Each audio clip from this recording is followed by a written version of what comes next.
Welcome to the Daily Insider here on Vegas Insider. I am Kevin Rogers for Thursday, February 3rd, 2022. And we're going to talk NFL line movements on Super Bowl 56 between the Rams and the Bengals with Micah Roberts coming up in just a few minutes. And also Micah's going to hit on NASCAR seasons beginning this weekend, Sunday at the LA Memorial Coliseum for the first race, non-points race. Remember, Daytona starts in a few weeks or kicks off the season. But we're going to talk about the race coming up on Sunday in LA. And I got a little basketball to hit on with Micah as well. So that is coming up in just a few moments. First, BetMGM, they are the king of sports books. They are live in Louisiana right now, amongst other states, also New York most recently. And BetMGM offering a welcome bonus for casino and sportsbook new users. Enter the bonus code VIBONUS for a $25 no deposit free casino game, plus a 100% deposit match up to $1,000. Enter VI bonus on the BetMGM Sportsbook app to receive a $1,000 risk-free bet for your first wager. And you can check it all out right now at BetMGM.com. They are the king of sportsbooks. All right, let's bring him on. Micah Roberts, who joins the show. And Micah, who, if you don't know this about him, he is a handicapper at Vegas Insider, but also was an odds maker for a very long time out in Las Vegas. So he knows a little bit about making these numbers for the Super Bowl. Micah, it's good to see you again. And I'm guessing this is something you don't miss with the Super Bowl, or is this something you really enjoyed, making all the numbers and the props come out later today? Yeah. Hi, Kevin. Thanks for having me on. It's kind of bittersweet. I get, the stuff I've done for Vegas Insider the last few years, or I don't know, the decade or so, doing the Super Bowl reporting is fun, but it's not fun setting up all those props. It's not fun doing all the work that takes, you got to work. You got to have a team of people putting stuff together and breaking out numbers, breaking out facts to shade your way one way or another. And then you got to hope that the other books that are doing the same thing, like the Superbook, that your line isn't too much apart from them. And you could do it the old way. I remember the Stratosphere one time just went to the Superbook and took their sheet, pasted their logo over the top and said, Stratosphere props. So that's the wrong way. That's the air way to do it. It's not very good. They use the same numbers on that too. I still can't believe that. Anyway, the prop, that part of it's fun, but the setup and everything, the way it used to be, was not really fun. But the week of the betting and where it goes, and it tells a story along the whole way. Sharp money isn't as respected in the Super Bowl. You like to know where they're at and put it in your back pocket and have that to rely on. Like, oh, Jimmy G, he likes, the Rams, or, you hold that in there and you respect somebody's opinion, but the volume is so large on the Super Bowl. And that's what's so fun about it. You see where the public is going. This is the public's game, the biggest public game of the year in any sport in America. And they come out. You get everybody that doesn't bet one game a year, they come to the sports book to bet. And I used to love seeing that. I used to love telling people how to bet, what a point spread was, everything. You get all the novices in there and they don't know. And so I would always explain to the ticket writers, look, these people don't know. If they don't have bet numbers, they don't know that you're supposed to call out bet numbers. Do not get irritated or angry. Treat them with respect. And you had to remind them of that because, when someone comes, give me the Rams, whatever, and the number or something. But that's one of those things that can be an irritant for somebody that's been writing tickets for a few years and gets a little cranky. So that whole vibe with the crowd, I miss that. I do miss that. Every day with the crowd talking with the media, asking where the number's going to go, what's happening. And, the same story I've seen over the years isn't quite playing out this year, because usually the favorite is the one that the public jumps on right afterwards. But the problem this year is the favorite, like, they had to come back to win. And the Bengals now have covered, I guess, 7 straight. They've been rolling with them, the people, and it's just momentum building on the Bengals side. So all the small money is coming out on the Bengals. I saw Jay Corner gave Superbook. He's got 71% of the tickets so far on the Bengals. Now, what's funny is they went from 3.5 to 4 to 4.5 with very not a lot of money. They just kind of moved with the flow to try to get to the right number, moved with the market, kind of what all the new books do now. In fact, they should pay Vegas for following the movement there at the Circa Superbook. And well, MGM Nevada still does most of the booking there, but they have BetMGM in New Jersey. But they kind of do the hard work. They take the lumps, and the offshore takes the lumps, and then everybody else gets the beauty of following that number. Should be, you should have to take a few bets or a few sharps bets. So they've cut out the shark segment, most of the people, and Las Vegas is taking those lumps. It's kind of weird how it's transformed just with the legal betting across the country. And to me, I mean, Vegas still has the best bookmakers, odds makers and everything. So it's funny to see how people have flown with the number. And even though they might have a little more money on the Bengals, definitely more tickets, but to move from 3.5, 4 to 4.5, I don't want to deal with 3. So I would rather than wait to see it come back down or whatever, I'd rather be at 5, which used to be a dead number. It's margin of victory. It's grown over the years. 5 is a number that lands, I think, the fifth or sixth most time, which is not the way it used to be. 5, 5.5 are dead numbers, but I'd still rather be on a 5 than a 3, Dylan, in the Super Bowl. Makes it much more easier. Did any of that make sense? That was just a straight ramble that I couldn't stop, I guess. No, it's fine. And I was going to bring up that Jay Kornegay tweet, and Jay Kornegay, of course, long time of the Westgate, and spread 71% of the Bengals, 76% of the money line on the Bengals. Is this more about people are finding value in the Bengals, or they're just straight up rooting for them because they see what Joe Burrow has done? They beat Tennessee and Kansas City already as an underdog. Rams have only been a dog once in the playoffs. The San Francisco game, they were down most of the game before they came back, and now they're the home team, but people don't really want to root for LA. Is this just people straight up wanting to root for the underdog and not worrying about the points? I think part of it is Joe Burrow. You know, he's becoming somewhat of a legend. The first 3 playoff games, 3 wins in a row. And impressive. The last 2 dogs beating a number 1 seed and then a number 2 seed, a monster like the Chiefs and Arrowhead, and you go in there and beat them. That was impressive. And I think that wowed a lot of people and gave respect. But again, this started in December. You know, they've covered 7 straight games. People have been cashing on them every week. So the Bengals, even though, they were way down and that possibility looms and the Chiefs let up. I don't know what the Chiefs were doing in that game. I mean, they had their foot on the neck and then they just sat down for a while and let them come back. I mean, that those calls to end the first half, momentum swing, they still had them up 11 points and they were going to go back up by 18. And then in the second half, they kept doing these ridiculous plays. You got Hill and Kelsey wide open pretty much every time, and you're throwing dump off passes to your third string running back. Why? So they have to thank the Chiefs for some of the play calling in the second half. But once the momentum swang and they scored again, and you could feel it building, even though it was the third quarter. You could just feel momentum had changed, and the Chiefs did nothing to revive themselves. And you got to give the Bengals credit. But that's 7 straight covers. So these are the people that have been observing this. And it's more of an impact to them than seeing the Rams have to come back. The mighty Rams at home had to come back and win in not convincing fashion. So it's the what I saw last syndrome, which is usually the favorite that looks great in the championship game, and then they come in with momentum that way, and people like to be a part of that initially when they first see the number. But it's been the opposite here with the Bengals. But the number's going elsewhere. There's Rams money out there for certain, and they're probably going to wait for it to come down, because that's the thing. The book can't just sit there and get pummeled by the public money. They got to move somewhere. So if they're building up this Bengals money and they go, well, the Rams money is going to come back. Maybe it doesn't, though. How far do you go? Is it 100,000 risk? Is it a 200,000 risk at the number? How far do you go before you go back down to 4 or eventually to 3.5?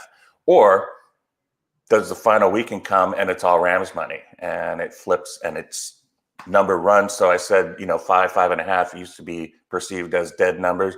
You can race through those and just jump to 6 if you wanted. I mean, if the number gets, if you start to get too much Rams money, you're not going to wait too long, I wouldn't think. Even though it's a Super Bowl, geez, a middle or get cited in the Super Bowl would be a disaster.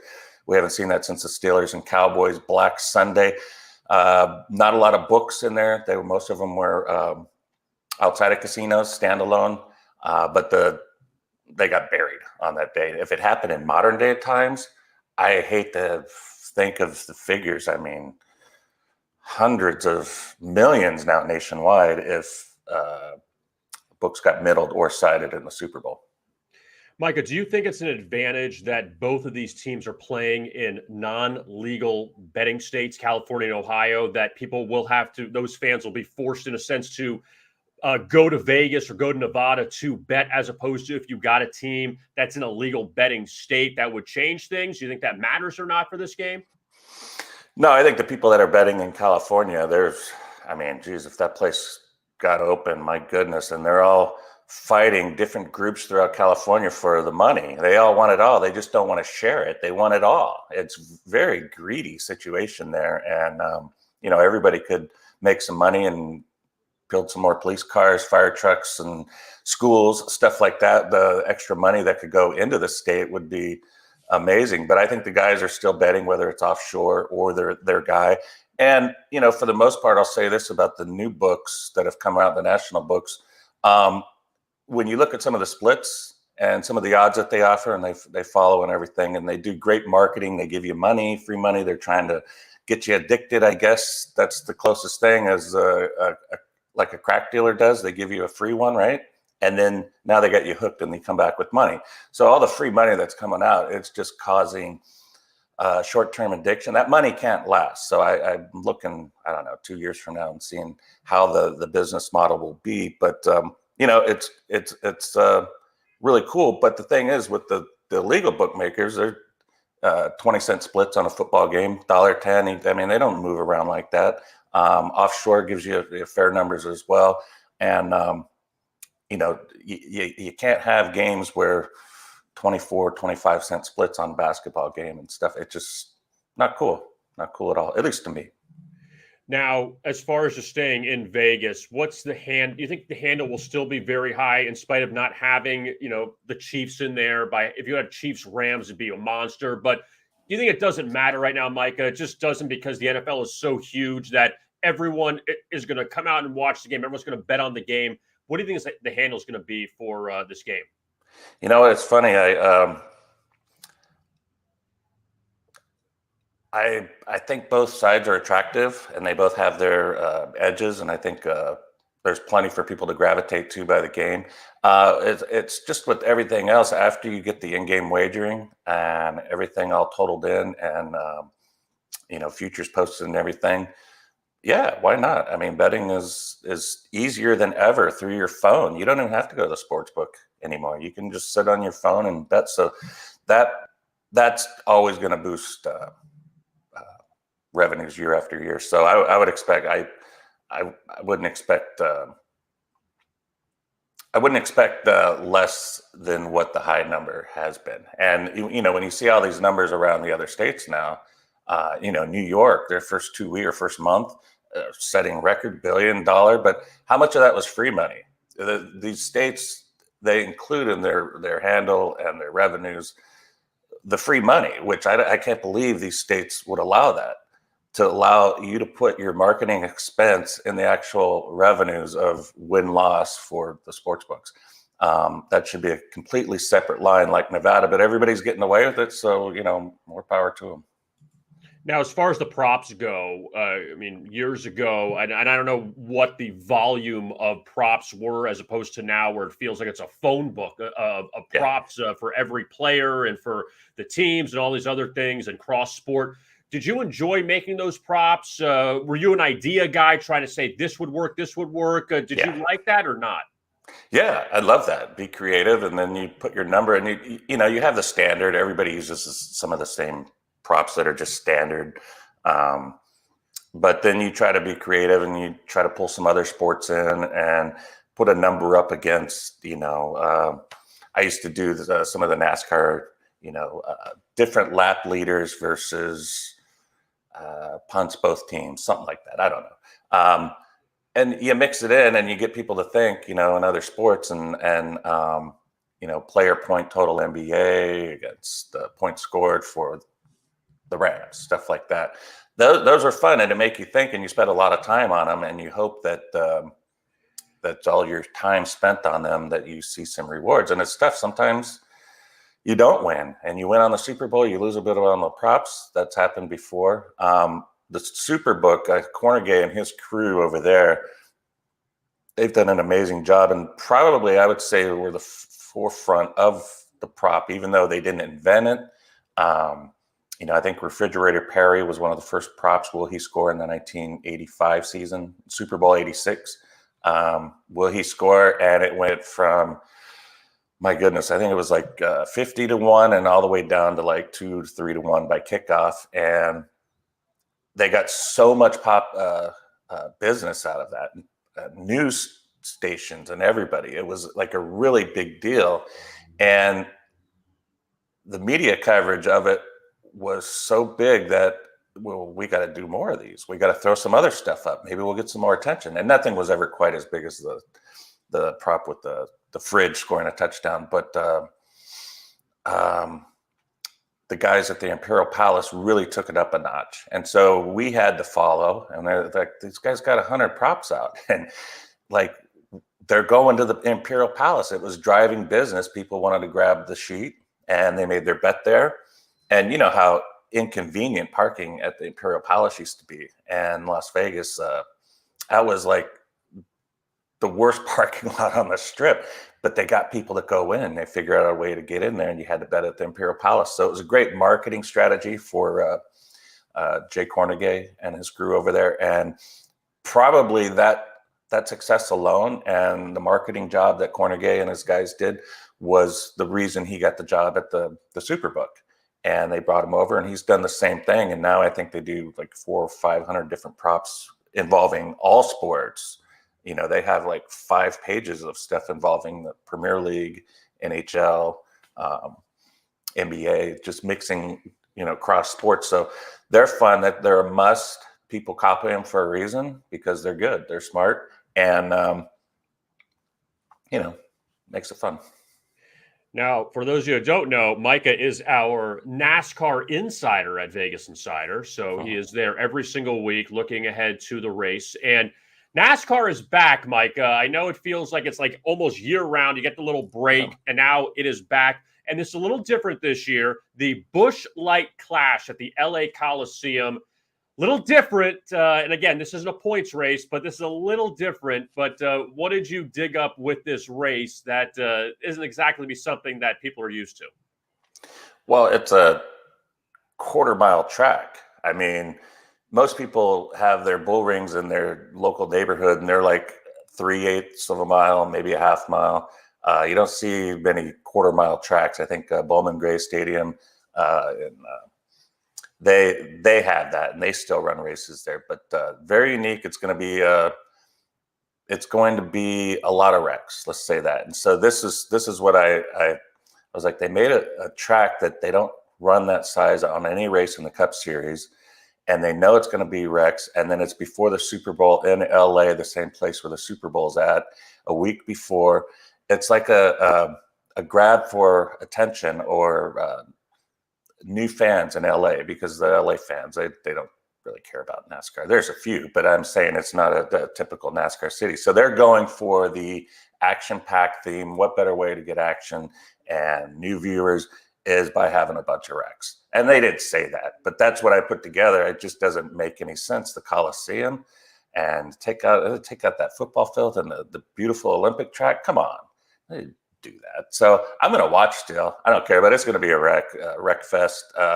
And it starts with qualifying on Saturday, 4 heat races on Sunday before the race. And then 23 drivers, 36 drivers or 23 drivers will be whittled down for the Busch Light Clash. 23 drivers on a quarter-mile track. It is just going to be one long bumper to bumper. So I'm excited. It's back. It took me a while to get my NASCAR blood flowing again. But when I started thinking about, okay, this is a great spot for guys to get angry with each other and start the season with the rivalry. We got Kevin Harvick and Elliott ended the season last year, kind of having some, they didn't really fight, but they had some words, angry with each other. That'll hopefully linger on this year. I'd love to see more rivalries, in the age of Dale Earnhardt and Jeff Gordon. That was a great rivalry. And that was the boom. That was what NASCAR did. It just happened organically. They didn't have to make a spectacle of wrecks. They didn't have to say, look at this. We got wrecks. It's action. It's fun. But the rivalry and people actually being angry with each other, I think that sells. And Denny Hamlin, Alex Bowman, they had a couple. Hamlin owes him like 3. He owes him like 3 punts. So maybe in a non-points race where the cars are going so slow, the drivers can settle scores without knowing they're going to injure someone. I mean, you can't punt somebody at 200 miles. I mean, they do it all the time, but intentionally. Here, you can do it intentionally. It just looks like, well, they're just racing bumper to bumper, side to side. So that's going to happen. So I'm anxious to see how it goes and look forward to it. Kyle Larson, he won it all last year. Daytona's in a few weeks. Anybody you like early on for Daytona? Daytona. Well, the new car is the one that's a next gen car, and so I have no data on any. They practice I think once there at Daytona, but the speeds are irrelevant, single time speeds. So it'll be just kind of a new awakening when you watch the twin 125s and then you go in. We don't have the first race. This used to be the first race exhibition at Daytona, and it was a good barometer to see how they ran in that race and take it over to Daytona. And it gave you a little look. You're coming in naked on this package. You don't know how it's going to race on the big super speedways at Daytona or Talladega, and I don't think the drivers know or the crew chiefs know. They're just kind of try to wing it along and go with the best and make the best notes they can and take it to Talladega. And so for that, I have to just rely on the drivers. I think the teams that'll be ahead of the curve right away will be the elite teams, Penske, Hendrick, Joe Gibbs Racing. So I would look for one of those guys at Daytona. And still, it's going – we had McDowell win last year, 100-1 odds. So that's the beauty of what happens at super speedway racing is that everybody's so tight and close together. But I don't even know how then. That's like a 670 horsepower car. I'm not sure what they're reducing for the former plate races or super speedway races. So I'll have to get more information on that. But it's kind of cool that we don't have different packages anymore. So the whole season, it'll be like last year's 550 package and the 750 package. This year, it's just a 670 package. And they're going to use, the same package at most of the tracks. And I can't say that for the 4 races at Daytona and Talladega. I'm not quite sure on that yet, but something to look into. And you like Martin Truex Jr. to win this race at the Coliseum on Sunday? I do. And what's funny about that, he opened up 15-1 at Caesars. And I was like, what? This guy's the best short track driver in the last 3 years. 6 wins in 3 years on just the 3 tracks of Bristol, Martinsville, and Richmond. I'd probably say Martinsville's the closest to this track, a half-mile flat track. And he's been the dominator there as well. So when I saw 15-1, I was like, I don't think they know this is a short track. Maybe they think instead of a 0.25, it's 2.5, and that way 15-1 or 20-1 on Truex would be justifiable, but 15-1. So shortly after that, they found their mistake.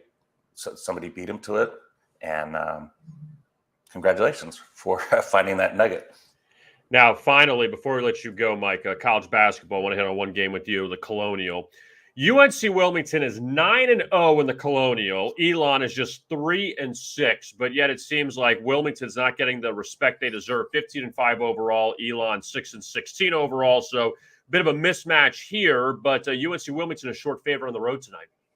Yeah, Wilmington trade 12 straight wins, 11 straight covers. Why would you stop betting that? That's just something they keep doing. They keep getting better. And the funny thing about their rating, it hasn't really improved much because they're not particularly good shooting team. They don't play great defense.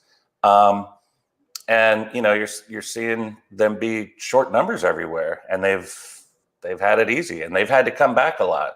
They've been down in the first half a couple times, but they always seem to come back. And what I've noticed is their 2 senior guards came back. They lost 3 starters for the portal. They brought a couple guys in, and they've got a nice mix and fit. It was sluggish at first, but they're rolling now and playing great basketball, and they trust each other. And the senior guards, they don't make mistakes, usually take good shots, but don't turn the ball over a lot, play good defense, and they're leading this team nice. I see the number, and I mean, Elon 6-18 on the season. I think they've lost 6 of their last 8, and they've got the home court edge. But I mean, the way I see Wilmington going on the roll, I mean, this number should probably be 4, but the metrics don't add up for their shooting the way that rate. It's not just wins and losses with rating movement. It's all the metrics that are involved in the box score. Yeah, it's funny with Wilmington also, Micah, that they've been an underdog a lot and they keep winning. Their biggest favorite number was laying 4 against Northeastern. And that's it. And for a team that's 9-0 in their conference, they're not even that big of a favorite in any of the games they're favored in. And that's just it. You look at their box score, that does not wow you at all. So you put those together, say, yeah, maybe they're just a slight better than Elon statistically. But I think mentally, the senior guards are leading the way, and that's the reason they're having so much success. Micah Roberts, you could find him on Twitter at Micah Roberts 7. Does a great job of covering the NASCAR scene. You can check out all his NASCAR work at Vegas Insider. Also handicaps NFL, college football, NBA, college basketball, all on Vegas Insider. Former odds maker. He's been around the Vegas scene for a very long time. A wealth of knowledge there. Micah, thank you so much for the time. Best of luck, and have fun with the Super Bowl, and we'll see the props later, and we'll see what comes out. All right. Thanks a lot, Kevin. Have a great day. All right, you too. There is Micah Roberts, and he's got a lot of good info, a lot of good stories from his days just working in Vegas behind the counter, and knows all about that. I just found it very interesting when he mentioned the Jay Kornegay tweet. Jay Kornegay, who's, again, been with the Westgate for a very long time.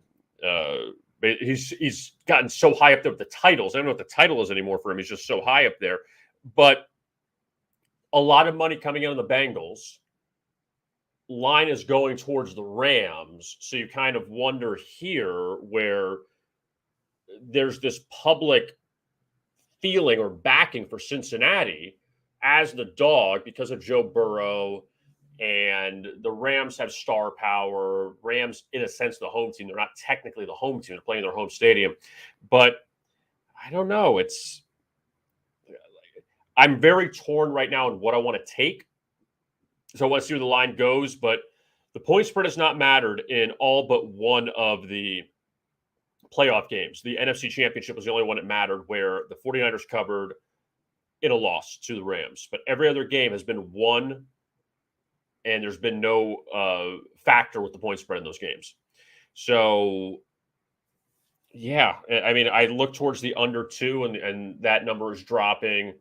But Matthew Stafford, big spot for him after leaving Detroit, after getting traded from Detroit to the Rams in the offseason.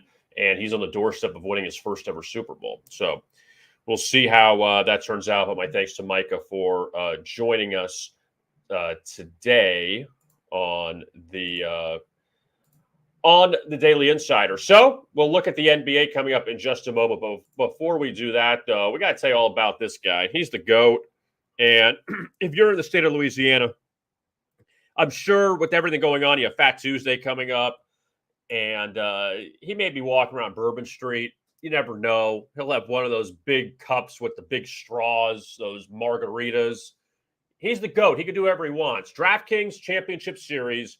Check it out now at DraftKings.com. Score your seats to the Tournament of Champions. The DraftKings Championship Series is the ultimate competition of contest winners from daily fantasy sports, sportsbook, and casino, the one and only place you can compete in the king of competitions. The best of the best in each domain will compete for series supremacy in their own domain's Tournament of Champions. They'll have one goal in mind: win the ultimate crown and earn the title of the greatest of all time, the GOAT. That's right. He's going to wander around Bourbon Street. He may buy one of those candles. He's going to have a drink in his hand. And he's been wearing a crown. You could wear that crown too. And DraftKings, why I say Louisiana, Bourbon Street, all of that, because DraftKings is now legal in Louisiana, among other states. So check out the GOAT. Say hi to him. You could pet him. Don't steal the crown, though. Don't be disrespectful. He's the GOAT. But if you want to be the GOAT, though, score your seats to the Tournament of Champions. Go to DraftKings.com. for more details. All right, now let's get you caught up on NBA and college. I'm going to go a little backwards today. Normally we start with the NBA, but I want to go with college first. Ohio State and Iowa, they got wiped out, but that was not because of COVID. That's because of bad weather in the area. So Ohio State, they were laying 5 in that game against Iowa, that game in Columbus, and that game got wiped off the board. Another one that should be a pretty good one, SMU and Wichita State, they got wiped out because of weather. So those two we're not going to see. This we will see, though, UCLA and Arizona out in Tucson. And this is a big game, obviously, for both. UCLA routed Arizona the last time they played at Pauley Pavilion. And now Arizona has got a shot here to come back, get some revenge in Tucson, 11-0 at home at McHale Center this year. Arizona 17-2, UCLA at 16-2, and Arizona right now laying 6.5. The Bruins, Mick Cronin's Bruins, since losing to Oregon at home, they have won 6 straight. They've covered the last 4, which included the Arizona win. They were getting 3 in that game, so it says a lot here. Arizona laying 6.5. But Stanford and Cal, they blew them both out. Arizona, since losing that UCLA game, barely beat Arizona State. I mean, when I say barely, they won by 11. But they were laying 21.5 in that one as well. But the Wildcats, though, think about this for a second. Their last 4 home games, all in conference, Arizona State laying 21.5, 1 didn't cover. Utah won by 18, laying 19, so barely didn't cover that one. Colorado won by 21, laying 15, and Washington laying 24.5, and they won by 16. So Colorado's the best out of those teams, but Arizona State, Utah, Washington, those aren't exactly top power teams inside the Pac-12. So you're getting Arizona at a pretty low number here as far as a home favorite. And again, the revenge factor, UCLA pretty much pounded them when they hooked up what was that, a week ago, a little over a week ago. So not that far off. All right, NBA. The Timberwolves and the Pistons will lead things off tonight. And Detroit, a couple interesting numbers here on both sides. Minnesota 0-7 ATS in their last 7 road games. Detroit has covered 5 in a row, getting 7 or more.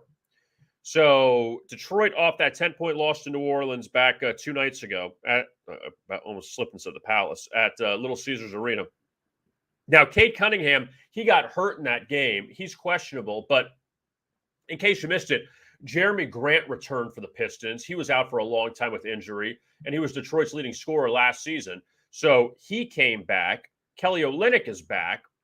And the Pistons, they're definitely going to look a lot better with guys like that. But you have 2 of your, Olynyk is all right, but Jeremy Grant can put in 20 a night. And that's big for the Pistons, but they end up losing that game to New Orleans. Also, Brandon Ingram came back that night for the Pelicans. But Minnesota's won 2 straight. They beat Utah by 26 and Denver by 15, both at home. So now they're laying 7.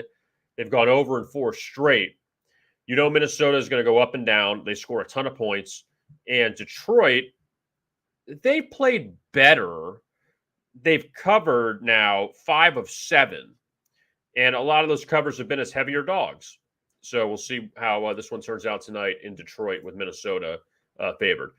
Phoenix and Atlanta. And this game at State Farm Arena. Suns at 41-9. They're rolling. They're on fire. Atlanta 24-26. And Atlanta's actually played very well. Trae Young did not play for the Hawks a few nights ago. We'll see if he comes back tonight. Probably will in this nationally televised game. But Atlanta came in winners of 7 in a row before the Toronto loss on Tuesday. Monday night was the Toronto game. Excuse me. I lose track of the days. All right. 106-100 was the loss there for the Hawks to the Raptors. And that snapped that 7-game winning streak. Also, Atlanta had covered 7 straight going into that game. So Atlanta plays Phoenix again. Last time they faced them back on November 6th, Phoenix won 121-117 at home. But in that one, if you don't remember, long time ago. The Suns outscored the Hawks in the fourth quarter 35-19. Atlanta led going into the fourth quarter by 12. They got outscored by 16, getting 3.5. That's a kick in the gut. It definitely is. Trae Young had 31 in that game for the Hawks. Devin Booker at 38 for the Suns. But that's just a killer. And Phoenix starts off their road trip tonight. They go to Washington, Chicago, Philly coming up. So first of a nice road trip for the Suns. And they are right now the top team record-wise in the NBA. Bulls and the Raptors in Toronto. And Chicago at 32-18, they're getting back into business because now they're getting healthier again. And Zach LaVine is back. He had 26 against the Magic. DeMar DeRozan continues to play well. He's got 29. Still no Lonzo Ball for Chicago. Caruso's out with that broken wrist. But at least you have LaVine and DeRozan and Vucevic. So there's obviously very good pieces there on the Bulls. So the Bulls have won 4 of 5. They did beat Toronto during the stretch last week, 111-105 at the United Center. Toronto's won 3 straight. Toronto is a very tough team to figure out, 26-23. They had that little stretch, had a lot of guys out due to COVID, but Raptors still have got some good pieces there. Beat the Heat twice, beat Atlanta. I know no Trae Young. Beat Charlotte. They also beat Milwaukee on the road. So Toronto's had some good wins of late, and the Raptors trying to help themselves out in the Eastern Conference playoff race. The Heat and the Spurs in San Antonio, and this is a makeup game. We know a lot of games got moved around, but the Heat were in Houston, last month? Well, I guess it was December. I mean, we're now in February, so say last month, meaning January, but it was like late December against Houston, and they were almost out of players, and then against San Antonio, they wiped the game off. So now this is the makeup game with the Spurs. And the Heat's dropped 3 in a row. They were the number 1 seed in the Eastern Conference. They've gone backwards a bit. They're 0-4 against the spread their last 4. San Antonio closed as a 6.5-point favorite against Golden State back 2 nights ago. They were up big going to the fourth quarter. Mind you, no Steph, no Clay, no Wiggins. A lot of guys out for the Warriors. They still came back and beat the Spurs 124-120. So San Antonio, they dropped 2 in a row. And now they're a home dog to the Heat. The Spurs have had terrible defensive numbers at home as a home dog. So we'll see how that one goes. And that total at 221, 220.5 wouldn't shock me if it went over. Just because. So speaking of the Warriors, they'll bring everyone back tonight. They host Sacramento. Kings beat the Nets last night. Very impressive job by the Kings to come back in the fourth quarter and beat Brooklyn. James Harden had 4 points in that game, in case you missed it late night last night. Sacramento outscored Brooklyn 29-15 in the fourth to win 112-101 over the Nets. Harden was 2 of 11. Kyrie at 14. And the Kings still playing without De'Aaron Fox. They had 7 guys in double figures last night. So really just shared scoring. Harrison Barnes had 19. He was their leading scorer. And the Kings, they snapped their 7-game skid. Brooklyn's a complete mess. And Brooklyn, they're off tonight. They got a shot tomorrow. They go to Utah, and Utah's all beat up. But that game's tomorrow night. But Sacramento playing Golden State for the 3rd time this year. Kings have lost the first 2 to the Warriors, 119-107 at home, 113-98 in San Francisco in late December. Both games have gone under the total, so we'll see if this goes over the total. And Golden State now back at home. And after that San Antonio win where they had nobody playing, this team now has won 7 straight. And most recently at home beating Dallas. James Harden didn't play in the Brooklyn game. It was only Kyrie. Beat Minnesota, Utah, Houston. So Golden State 39-13. Still a great record and behind the Suns for the top spot in the Western Conference. The Lakers and the Clippers, they meet up at Crypto.com Arena. Lakers just played last night against the Blazers, but they just basically stay in their home arena and they flip around locker rooms in the court. 99-94 win for the Lakers last night, snapping a 3-game slide. LeBron didn't play again for L.A. Lakers outscored the Blazers by 8 in the fourth to win. and get the cover. That's kind of a burn there for the Blazers. But Anthony Davis had 30. Carmelo Anthony, 24. No one else did anything. Russ had 3 of 12 for 9 points. Russell Westbrook had 9 points, 10 rebounds, and 13 assists in that game last night. They missed 11 free throws, missed 19 threes. Carmelo hit 5 threes. That was pretty much the key to that game last night. But the Lakers, though, probably LeBron won't play again tonight. Clippers were doing well on that road trip. Ran out of gas against Indiana. Lost the final game 122-116. That was an 8-game road trip for LA. And they ended up going 4-4. They also covered 6. They went 6-2 against the spread. So it's a good job by the Clippers. They're playing better considering all their injuries. But LA now, LA and LA meeting up tonight. And the Clippers did beat the Lakers 119-115 back in early December. Lakers were the home team in that game. But also you had Paul George playing in that game. You had LeBron playing in that game. Paul George in that game went 0 of 7 from 3. But these teams last year, not mistaken, the Clippers have won 4 in a row against the Lakers. Now, again, no LeBron's got something to do with it. And Kawhi played in a lot of those games last year, and he's not playing for the Clippers. So a lot of pieces not there, important pieces. But the Clippers favored against the Lakers here in this spot, the final game of the night inside of the NBA. All right. Before we get out of here, BetMGM, they are the king of sports books, and we tell you all about them, that they are offering a welcome bonus for casino and sportsbook new users. Enter the bonus code VIBONUS for a $25 no deposit free casino game plus a 100% deposit match up to $1,000. Enter VIBONUS on the BetMGM Sportsbook app to receive a $1,000 risk-free bet for your first wager. And also, it is live in New York. It is live in Louisiana, among other states. And in case you didn't know, BetMGM is available in Arizona, New Jersey, Tennessee, West Virginia, Mississippi, Washington, D.C., Indiana, Pennsylvania, Colorado, Iowa, Virginia, Michigan, Illinois, and Wyoming.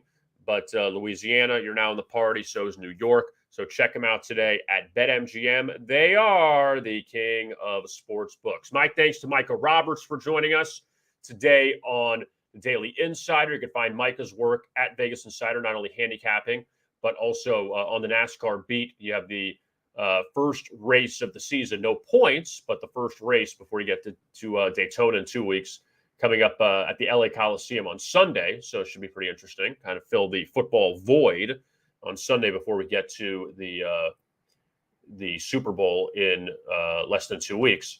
Don't forget to like and subscribe to our videos here on our YouTube channel, and also subscribe to the YouTube channel here at Vegas Insider on our YouTube. We would greatly appreciate it.